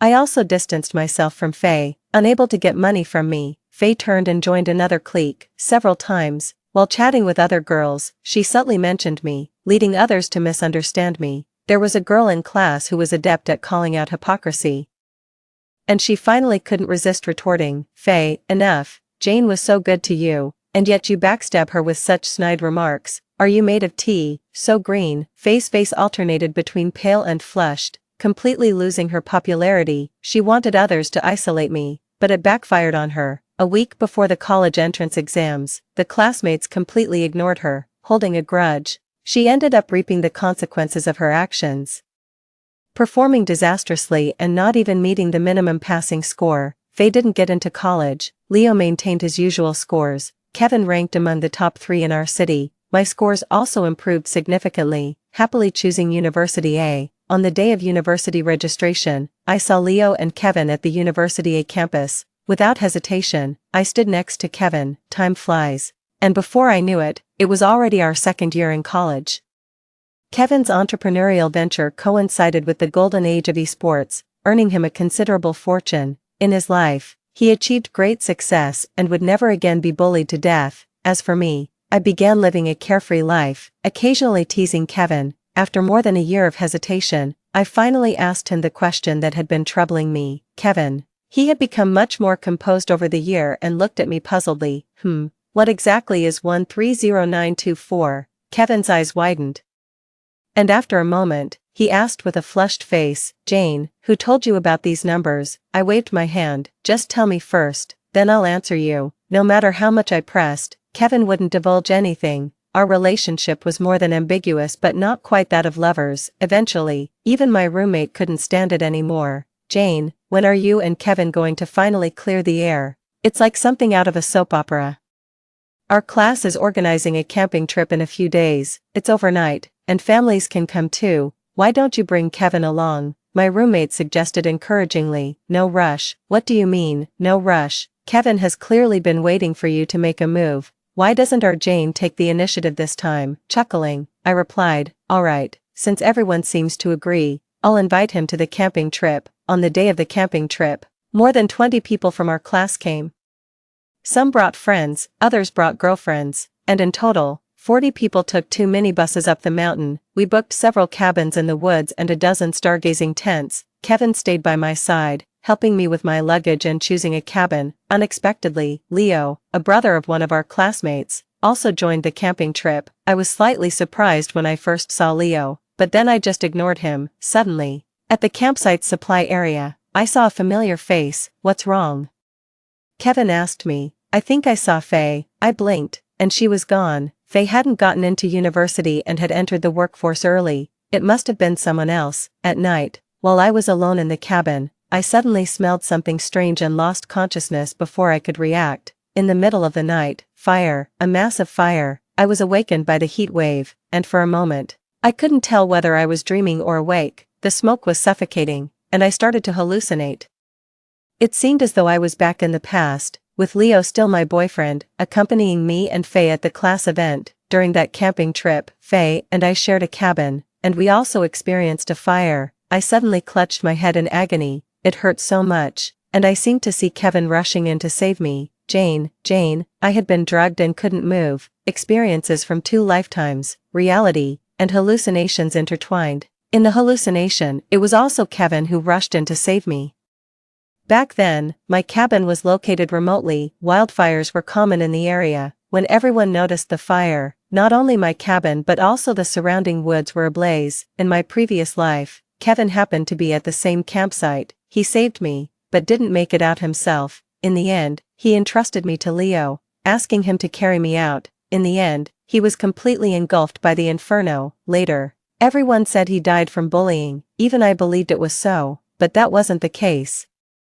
In his previous life, Kevin died rushing into the flames to save me. My mind was hazy, watching the flames gradually engulf the roof, and more memories surfaced. The year Kevin died, I lost my memory due to the fire. That wildfire caused 1 death and 2 injuries. Kevin passed away, and Leo and I were injured. Since Leo was the one who carried me out of the fire, everyone believed he saved me. Because of this, my father completely changed his attitude towards Leo and began to approve of my relationship with him. Later on, when my father handed the company over to Leo, he never really thought about the implications. Since I suffered from traumatic amnesia, my father, out of pity, didn't let anyone discuss the incident with me, pretending it never happened, saying it was enough for me to recover physically. Leo, on the other hand, took credit for something he didn't do. He merely carried me out at the end. And now with all the benefits he has gained, he is the most afraid of me remembering the truth, so he never mentions it either. Under everyone's guise of looking out for me, I truly forgot about the incident. In that devastating fire, only Kevin, nameless and unacknowledged, perished silently in the flames, unnoticed by anyone. When the fire spread to my feet, I finally remembered everything. Just at the crucial moment, the locked door was kicked open, and Kevin rushed in. Jane, why are you here? I cried. I'm going to get you out. Kevin tried to help me up but found I was completely weak. He carried me horizontally, and a burning beam fell, striking his leg. He winced in pain, sweat forming on his forehead. I nestled in Kevin's arms, eyes red as I looked at him. So foolish. In this life and the last, he was always so foolish. In this life, it wasn't about me redeeming Kevin, it was clearly him saving me. Because I mentioned seeing Faye during the day, Kevin was extra cautious, arriving earlier than in his past life. Before the fire had spread too far, he was still in time to save me. This time, things were finally different. Emerging from the thick smoke and fierce flames, my senses slowly cleared, and I finally heard the heart-wrenching cries of the students around me. The fire, quick, put it out, call 119. There's a fire in the mountains. Amidst the chaos, I saw Leo, pale-faced, running against the crowd toward the center of the fire. He was shouting my name, first Jane, then the long missed, dearly familiar wife. Leo was in a sorry state, staring fixedly at the vast inferno. He wanted to rush in, others urged him to stay calm. Just as he was about to enter to save me, I called out his name. I had inhaled too much smoke, my voice ruined, and he couldn't hear me. Kevin helped me call out, Leo. Then Leo looked my way. The first thing he saw was me in Kevin's arms. In that glance, a lifetime passed. Leo clenched his fists, his eyes filled with intense emotions. Too late, it was simply too late. Even if heaven gave him another chance to start over, what then? Can he grasp it? Ever since he chose Faye in his previous life, our relationship was destined to drift apart. Though lifespans may be long, the hurts inflicted by those closest to us cut deep like bone-exposing knife wounds, leaving scars that never fade. The best way to preserve love is to remain consistent. Do not harm the one you deeply love, nor should you test human nature, as it cannot withstand such trials. Any clear-headed girl would choose not to look back. Leo opened his mouth to speak, but his voice seemed stuck in his throat, unable to make a sound. Finally, he laughed, louder and louder, as if mocking himself. Leo. Those around him looked on with concern. Leo said, "It's okay." Then, he turned and walked away. This fire was timely discovered, and thankfully, there were no casualties. Learning that Kevin had broken his leg trying to save me, my father personally visited him at the hospital. I shared with my dad some odd details about the day of the fire. He assured me, "Jane, I will resolve this for you." In my previous life, because Faye was also a student at University A and was close to me, I never guarded against her. This allowed her to stealthily do certain things unnoticed. This time, her bizarre presence at the scene, coupled with a strong motive, made her a prime suspect. The investigation quickly honed in on her, and soon, traces of arson were found at the scene. Faye was just a step away from prison. Dad told us to wait for good news, determined to catch the person who harmed his daughter. At that moment, Leo turned himself in. Leo was tried and sentenced. And before serving his sentence, he requested to see me one last time. I went. Leo said, "Jane, I didn't start the fire." "I know," I replied. Later, reflecting on the arson, I thought about both my past and present lives. It seems in the past life, the fire was a scheme by Faye and Leo to gain favor because my dad disapproved of Leo and didn't think he could take care of me. Faye drugged me and set the fire, planning for Leo to rescue me. However, they didn't anticipate Kevin arriving sooner, with Leo only managing to get me out at the last moment. In this life, harboring resentment, Faye decided to take a risky step to retaliate against me. This time, Leo was unaware and thus late. He couldn't have anticipated the fire without his involvement. Upon realizing that I had finally met the person who truly saved me, Leo knew he had lost even the last opportunity in this life. He told me, "I'm in prison because of you. It wasn't you who set the fire." "But why imprison yourself on your own accord? What does that have to do with me?" Leo, with a weary face shadowed by stubble, said, "Jane, you came back too, didn't you?" Pretending not to understand, I watched Leo force a laugh. "Whether you come back or not, I've lost you in this life. But Jane, I've never told you directly, I love you. I was foolish not to value what I had when I had it, and now I deeply regret losing it. You loved me so earnestly, from our naive beginnings to maturity, dedicating half of your life to me, yet, I failed you. I didn't deserve you. I've been thinking over these past 2 years, wondering if things would have been different had I not made those mistakes. Jane, could we have been truly happy?" He chuckled. "A loving wife by my side, financial wealth, many men dream of such a life, yet I was blind to it all, placing my pride above everything else. Jane, you know what I hate most? Being labeled a Phoenix man, as if I, Leo, only succeeded because of my father-in-law. What about my efforts? Who sees my sacrifices? You shined so brightly that you overshadowed me. That's why I had to hold on to that money, to truly feel like a respectable man." Leo, with Faye by my side, Leo bowed his head, his eyes reddening. "But if I could do it all over, I'd realize how wrong I was. I had fallen in love with you during those 8 years, always dreading your tears, your pain, your unhappiness. Even a frown from you would break my heart. Sadly, I understood these feelings too late. Jane, me being in prison now is my retribution, my way of repaying you." Leo said he made too many mistakes in his past life, unsure how to make amends. He left it at that. When I got out of detention, it coincided with a family dinner organized by my father. Regardless, this matter has finally settled. It was called a family dinner, but there were only 3 of us at the table, me, my father, and Kevin.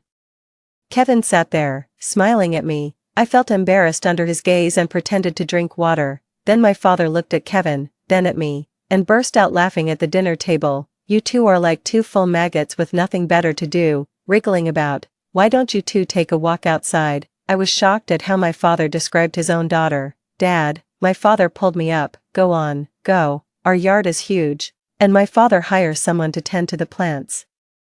Kevin has lived here for almost half a year over these 2 years. we both know this yard well. Was there really a need to take a special walk? Kevin smiled and said, let's go. Encouraged by my father, Kevin and I stood under the jacaranda tree in the yard, chatting. Kevin looked down and told me about a dream he had on the night of the fire. In the dream, he saved me and then passed away, exhausted and closing his eyes in the fire. He made a wish in his heart, I hope my moon is happy for life.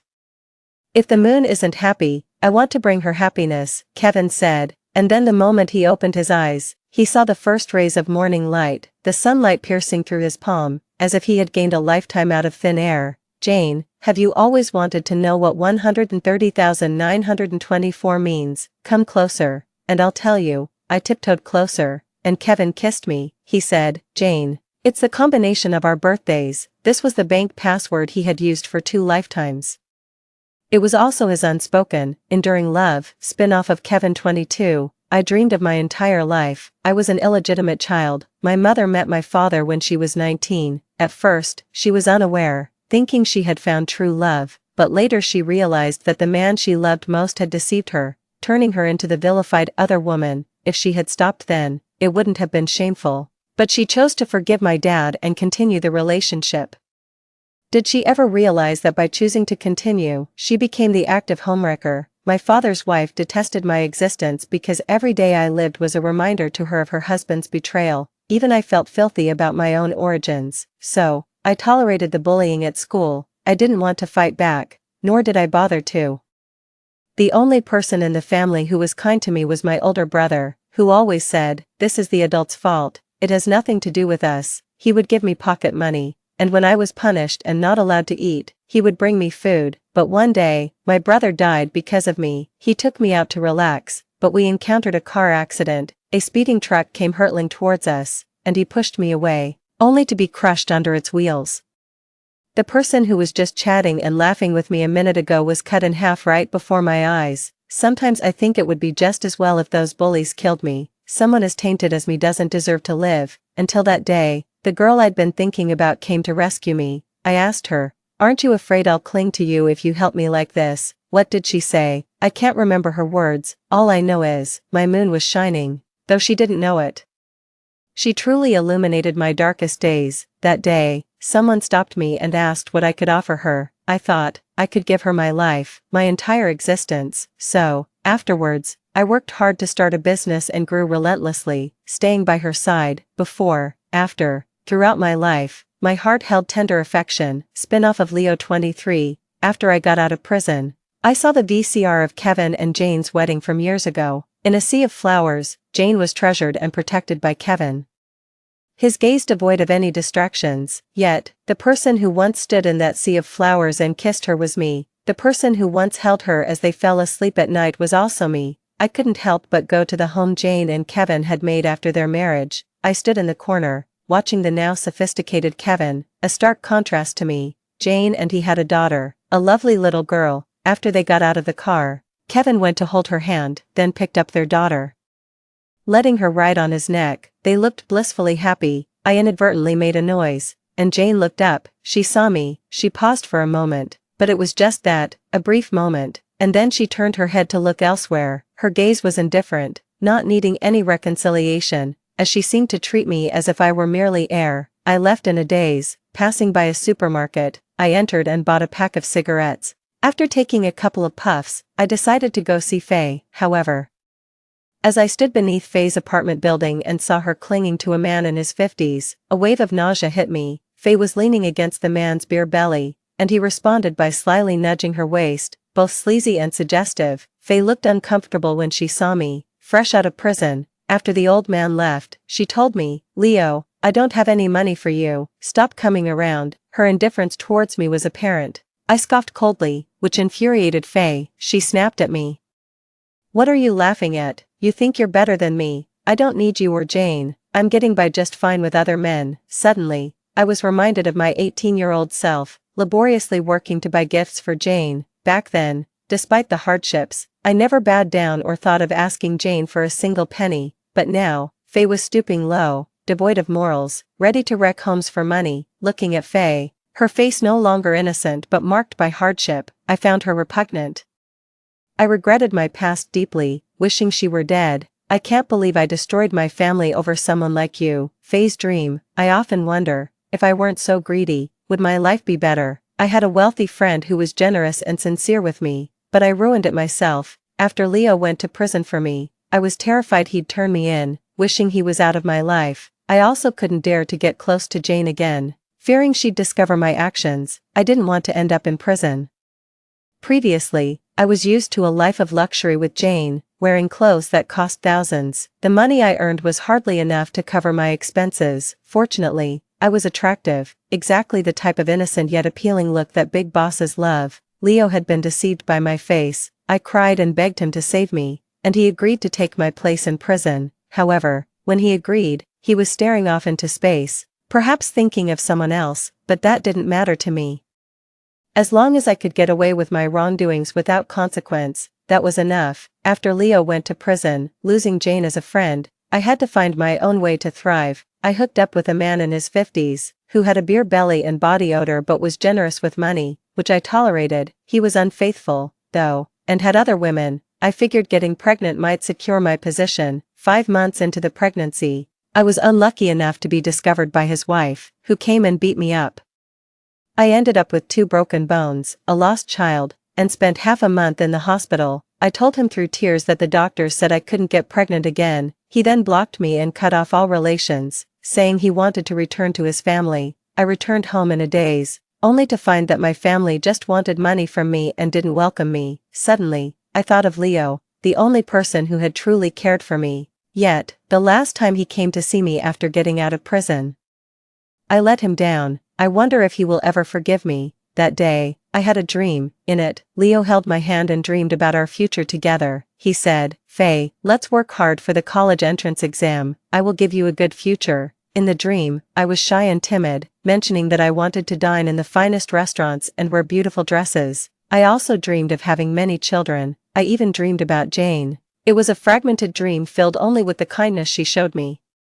She was wealthy and took care of my pride, like a warm little son. Suddenly, I woke up, gasping for air. Sitting on the bed, I was frightened by this warm dream, the reality being that I had lost everything due to my own actions. If I hadn't been so excessive back then, trying to steal my best friend's fortune through a man, could I have lived a better life? I was too greedy. Insatiable greed leads to loss of everything. Just as I was dressing up, wearing a white dress and planning to find Leo, the doorbell rang. 2 police officers stood at the door, stating that someone had reported me for having someone else serve my prison sentence, a serious violation of the law, and they asked for my cooperation in reopening the investigation of the case. My biggest fear had come true. I hysterically asked, "Is it Leo? Was it him? He's crazy." I had already decided to go back to him. Why is he still treating me this way? He must be doing this because he loves me too much. He loves me, so he wants to destroy me. I begged the police to let me go, claiming I did nothing wrong.